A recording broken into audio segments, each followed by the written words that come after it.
Hello everyone and welcome back. I'm the Crusader, and in today's video we're continuing on with building Dragon's Edge. Without further ado, let's get right into it.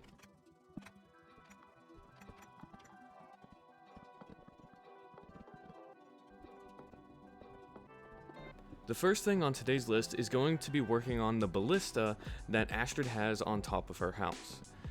Now, this ballista went through several designs.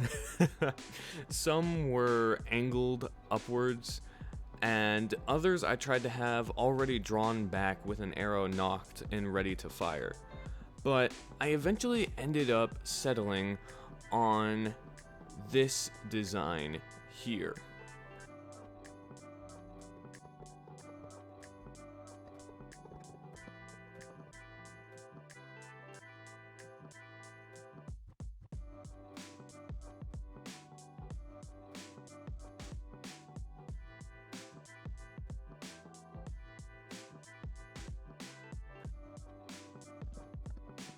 Right after finishing with the ballista, what I decided to do is make a wooden structure that will act as the quiver for these giant arrows that it shoots.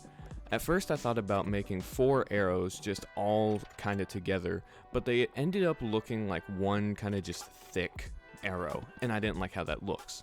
So I decided to only do 2 giant arrows instead, and one also already on the giant ballista. And this is what it ended up looking like at the end.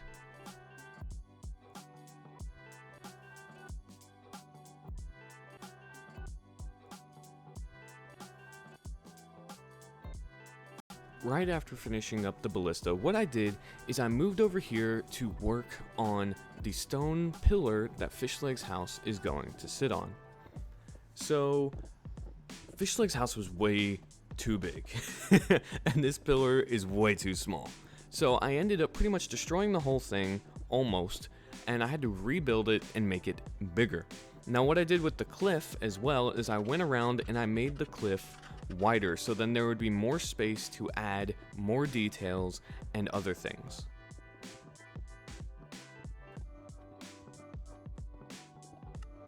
Once I had finished up there, I went over and copy and pasted Fishleg's hut over onto the stone pillar. Now, unfortunately, I ended up copying and pasting some of Hiccup's hut as well, so I had to get rid of that lava real quick, and Fishleg's pool, or spa, was leaking, which was not good. And as you can see, this is what I was talking about. It is just way too big for this pillar. I thought I had made the pillar big enough. No, I absolutely did not.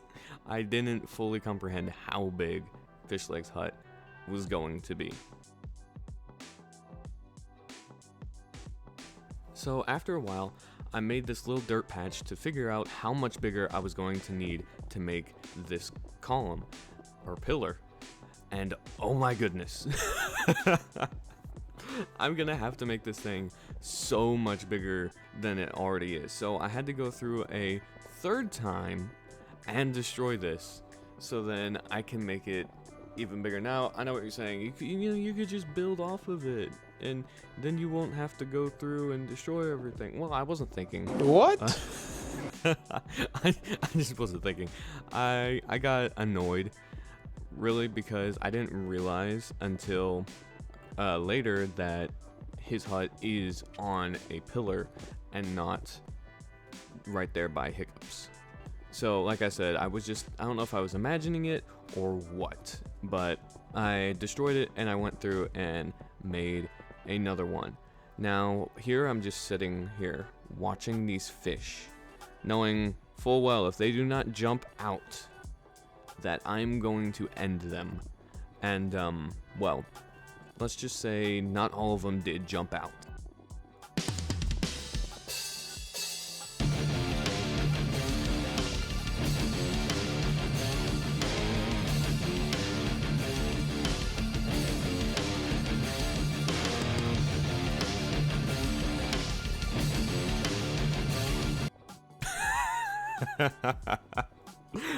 Okay, after I got that out of my system, I didn't finish. I guess I finished with this section of the stone pillar, the bottom portion of it. I went through and I filled it all in real quick, and this took too long. This took way too long. And one of my least favorite things about building this was how much I had to fill in. Now, me personally, I do not like it when I go into a map or I find, I just find a map or something and it's not filled in. I don't like digging 1 or 2 blocks and then, oh, this pillar is not filled in. Oh, this cliff is not filled in. Or it's, I don't know, not that it seems lazy, but it does just a little bit. I get it is very tedious and very annoying to get it done. Very annoying. But yeah, I had to do it.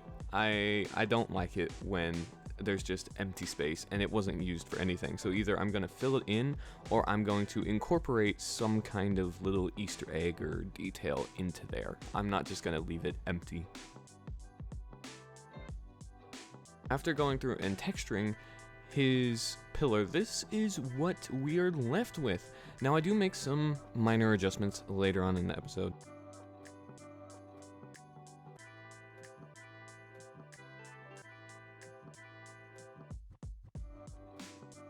After that, I went through and destroyed his hut that was sitting by Hiccup's house. Because by Hiccup's house, what we actually have is we have the early warning system from the night terrors. So that's the next thing that I went and worked on, or at least it was going to be. Because unfortunately, what I found out is that Hiccup's hut was just, it was off. It was way too close to Astrid's house, and it was off-centered on the platform, which I did not like. It was annoying me. So I went through and I copy and pasted it back to how it's supposed to be. Now, unfortunately, I couldn't copy and paste the tail because it extended past the cliff, so I would have copy and pasted the cliff, which would have messed it up. So I went through and I just recreated it side by side, and then once I had done that, I was able to finally go through and create the early warning system. Or at least I would have if I didn't get sidetracked again. So what I ended up doing is after fixing Hiccup's hut, I called that a day and I went to bed. After I woke up, I completely forgot about the early warning system and actually decided to work on the twins' hut. The twins' hut is a super weird one. Like, the structure is weird and, like, it's just weird. The first version ended up being super weird looking. It looked even weirder than the one in the show. Now, from the picture, you can see what I'm trying to capture in Minecraft. I challenge you to try and capture this in Minecraft, and at the same scale as well. Just a fun little challenge. So I ended up thinking of a different design for the hut, which ended up being the final design. So their roof is made out of what looks like screaming death scales.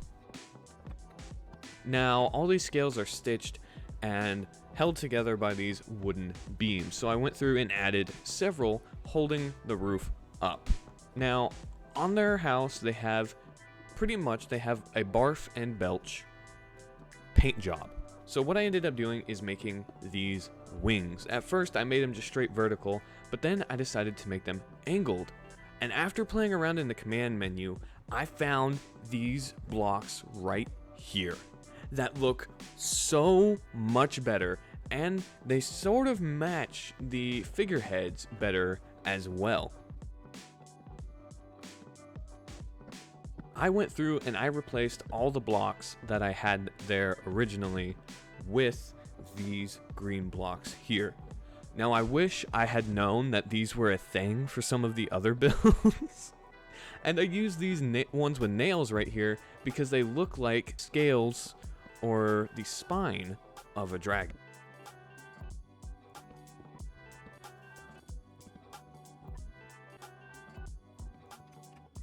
After finishing up with that, what I did is I went around and I added the balloons that the twins have on their house or hut. And then finally, after all of that, I was able to work on the early warning system. Now, if you haven't watched the show, the early warning system is what Hiccup and the other Dragon Riders make for Smitvarg and the other Night Terrors. So if someone is approaching, they will start calling out. And this thing that they make not only acts as a house for the Night Terrors, but it will amplify their call. So then eventually all the other Night Terrors will start making the noise, and this signal will be heard throughout the island. And these 5 aren't the only ones on the island. No. These are spread across the entire island. So no matter what side you come from, these will see you before you end up arriving on shore.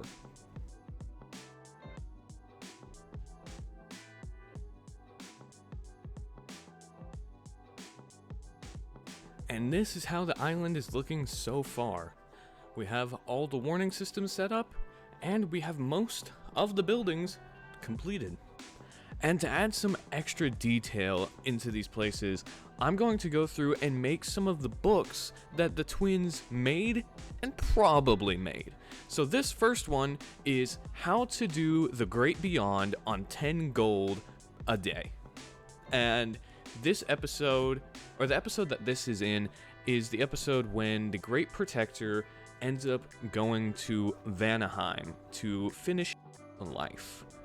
And in that episode, Tough Nut is writing down the events of that day and everything that happens on Vanaheim. This is like a touristy book on the Great Beyond.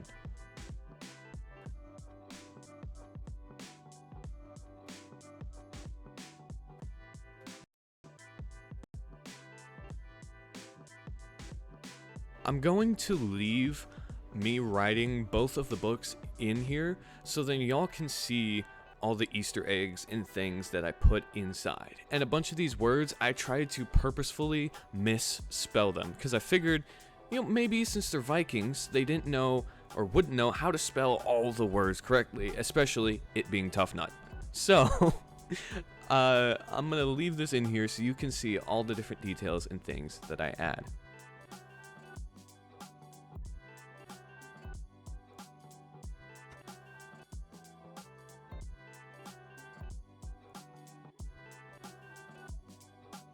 Now I will say, in order to see some of these pages, you're going to have to probably go through and pause the video, just so you can actually get a good look at what they say.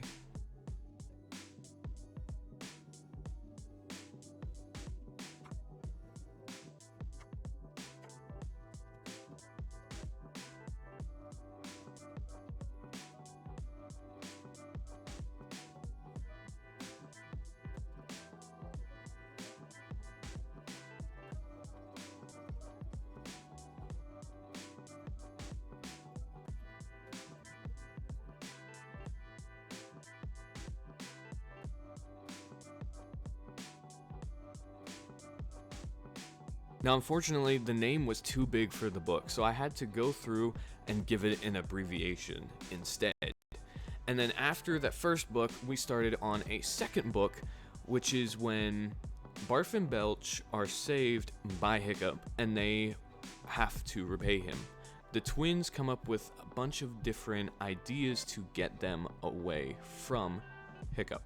And I figured they would have probably written all this down for future reference.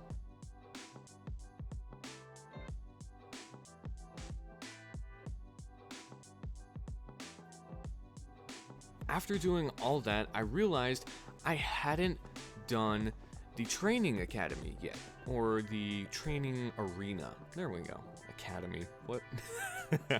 So I noticed again that it was too high, and a dragon would not be able to walk in and out of this area freely.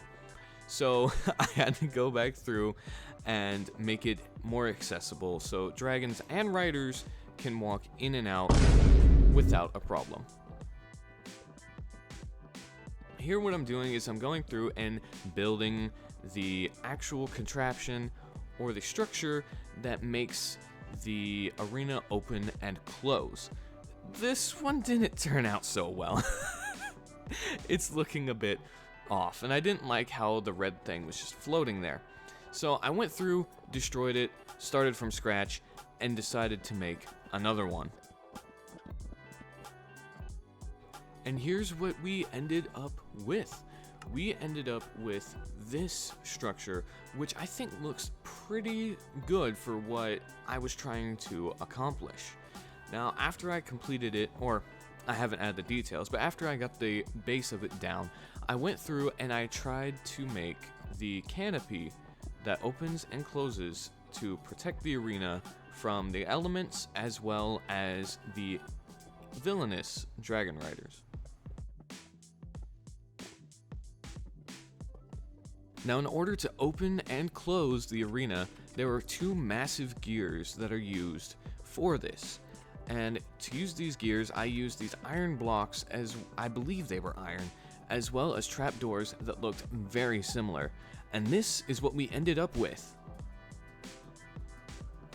Now, the dragon looked weird, having, I guess, two heads. So in order to try and fix that, I added some pressure plates, trapdoors that go down the middle to make it look like it's still one dragon and it just has a really big head. Then what I did after completing the arena is I went around and added trees for decoration as well as bushes to make the place feel more alive and like an actual place. Because unless you're in a desert or someplace that doesn't have foliage, you're probably going to have a lot of foliage, especially here on Dragon's Edge. Here what I'm doing is I'm just making a small little second platform under Hiccup's house. I don't know why, but I feel like it just needed it. And once I completed that, I went back to adding more foliage, as well as these half slabs to where the animals could not get underneath. And another thing I did notice that was annoying me is the lava from Hiccup's blacksmith area was leaking through the floor, so I just added a couple half slabs to fix that problem.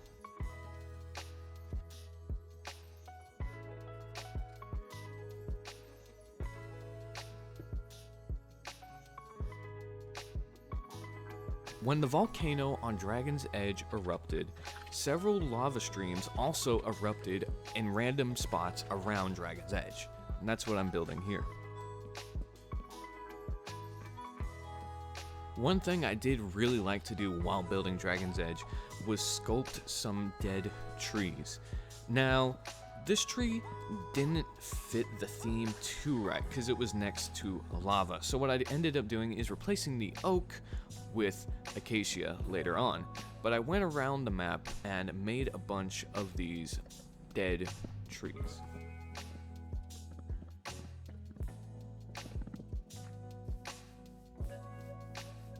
And after I finished building all these trees around here, I went through, took some bone meal, and started adding a bunch of different foliage. Now, it was really weird. There were these leaves that just didn't have a texture, and they were really, really weird. So I went through and destroyed a bunch of those. And this is where we are at so far.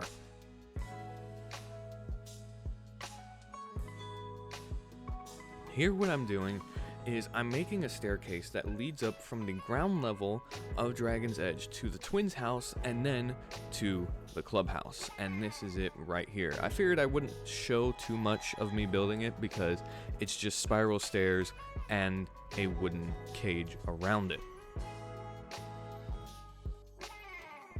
Then I went around and put some more detail into the walkways and connected places that were not connected to said walkways.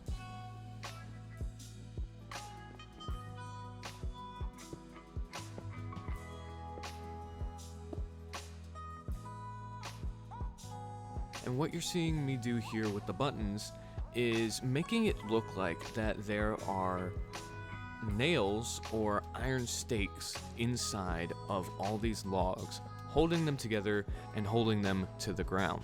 Later, I started work on the horn that Dragon's Edge has, in case they see a ship, or in the twins' case, where they make a morning talk show out of it. Now, I went to Burke thinking I could take this horn and copy it, but unfortunately, I could not, and I ended up making whatever this is. Then afterwards, I made another smaller stone pillar and added some detail to it. And if you'd like to add tree saplings as decoration to your builds, don't forget, you can just put string on top and it will stop it from growing.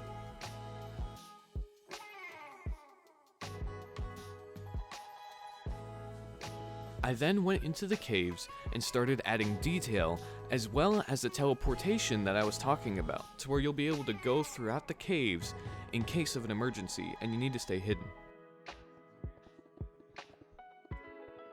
So what I ended up doing is I ended up using that big empty space down below for a grand kind of secret cove of sorts.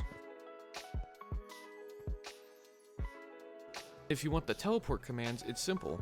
You just do TP at player or whatever you want to teleport, and then the coordinates. Simply step on the pressure plate and you'll be right there. Now, this is the giant area I was talking about that I'm going to end up using for the grotto. Now I have to cover all the half slabs and stairs because they let light through. And this is what we're working with so far after I've filled in a good amount of the empty space I will not be needing. There's also going to be a second secret entrance into this area. Now what I did is I built this, and every now and then I would go outside and make sure it's not visible from the outside. After that, I set up a beam support structure to hold the roof up so it doesn't collapse on anyone. Even though it's Minecraft and the roofs don't collapse, but hey, you gotta be authentic, right?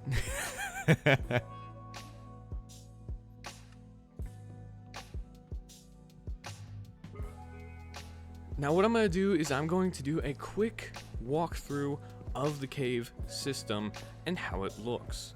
So it's not finished yet, and I haven't added all the details that I want to just yet. So keep that in mind. But I do think it's looking pretty good. We have the green line that we've had since the beginning. I incorporated that into here, and we also have the parkour course somewhere in here, as well as a load of fish that just keep multiplying. It's insane.